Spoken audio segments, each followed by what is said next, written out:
Good afternoon, everyone. The President of the European Commission, Ursula von der Leyen, is part of a gigantic COVID-19 scientific fraud and propaganda campaign that caused and continue to cause massive violations of human rights, freedom, and is a threat to the democracy in Europe. Because of her actions and major conflicts of interest, she should resign from her position as the President of the Commission. Now, some details to support this. As we all know, it's in the media, the President was involved in the private communication with the CEO of Pfizer before signing the purchase agreement with this private company, but refused to disclose the content of this communication. This is a clear violation of principles of transparency and good public administration. Second, according to the disclosed segments of the agreement with Pfizer, and not all parts are disclosed, and which is another violation of the same principles, the European Commission has to coordinate external communication with this private commercial entity and to promote COVID-19 vaccines as the global public good. This is not science, this is not good governance, this is an execution of vaccine business plan, and the President of the European Commission acts as the chief sales representative of this business. Three, as a result of this commitment, Ms. von der Leyen has been actively advocating vaccination as the only way to end the pandemic. This is a lie. There have been efficient and not expensive medical treatment protocols from the start of the pandemic. Now, thousands of doctors around the world are testifying this, but the President of the Commission has been ignoring this all along. Four, Pfizer, after signing the contract with the Commission on May 20, 2021, claimed in their press release that the pandemic is likely to last for several more years and we all will have to be vaccinated a number of times. How can they know that, and why the President of the European Commission has to subscribe to this notion?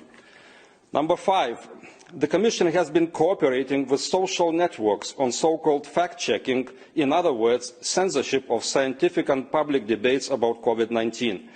This collaboration was announced as early as 10th of June 2020 and is one of the main driving elements of COVID-19 propaganda. Six, according to the official declaration of interest of President von der Leyen, her husband, Heiko von der Leyen, is the medical director of a biopharmaceutical company. He is also an advisor to another company, consulting firm for German and European healthcare market. Since Ms. Ursula von der Leyen is actively involved in active promotion of COVID-19 vaccination business, this is another major conflict of interest of hers. Because of all this, she has to resign from her position as the President of the European Commission, and I call on the leadership of all political groups and leadership of the European Parliament to support this request and to finally create an investigative committee of COVID-19 pandemic. People of the European Union need answers from this Parliament on how and why this pandemic started, how it was managed, and how to prevent it from happening again. Thank you. Thank you so much, Stasis. I would like to give the floor now to my colleague Ivan Sinčić from Croatia. Thank you very much, Mr. Terhes. Thank you very much, dear colleagues, dear guests.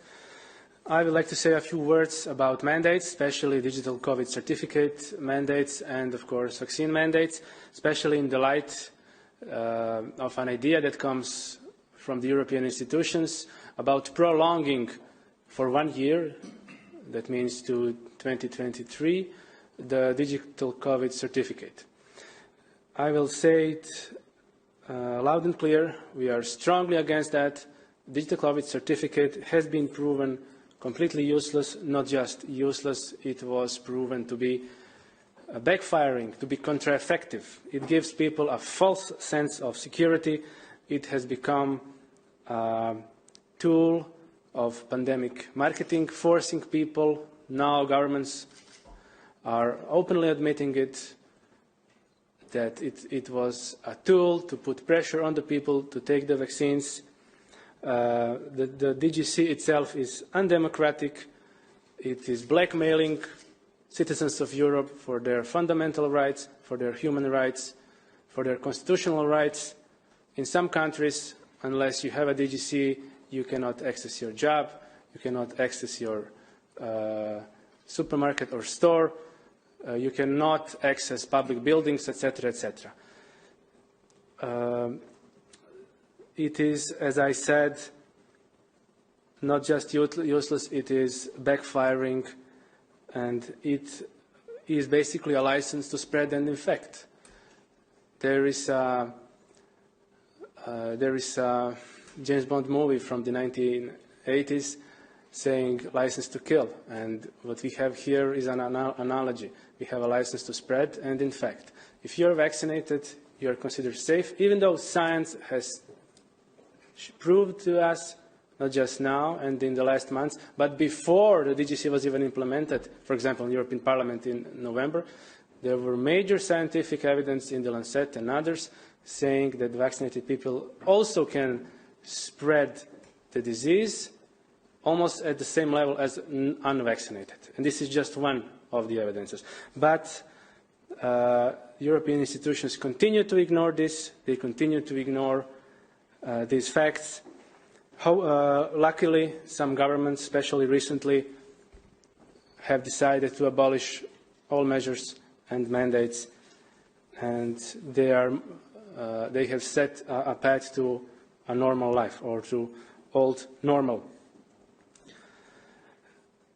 And with all this unconstitutional, undemocratic and unscientific behavior, the agents of pandemic marketing, such as President of the Commission von der Leyen, and we have very suspicious information about that, even in the mainstream media now, they continue to promote this madness. Then they now want to extend digital COVID certificate for another year, and we strongly advocate against this. When it comes to vaccine mandates, I must say that some European leaders, such as Mr. Macron from France and Mr. Draghi from Italy, and we have some statements from Austria as well, and these three countries are probably the worst countries when it comes to mandates in Europe, have demonized part of their people that decided that one way of treatment is not best for them, that they want another kind of treatment. They ostracized part of their people that simply want to exercise their human rights, their rights to be informed, rights to informed consent, and rights to choose their own therapy. We condemn this, and we simply cannot believe that something like this is happening in Europe in the 21st century.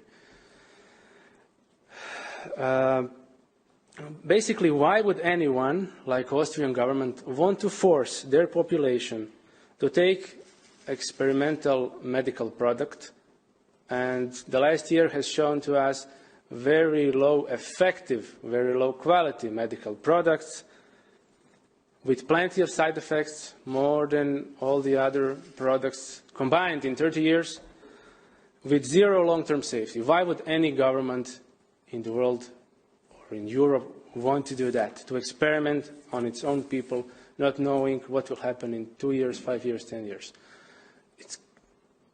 It's a total disaster, and we strongly protest against this, and we are also very happy to be proven right, that what we were claiming, and we were claiming what the science showed us, what the practice showed us in the last few months, that we are on a right path, and we are very happy to see that all around the world many governments are lifting their mandates, and that the people are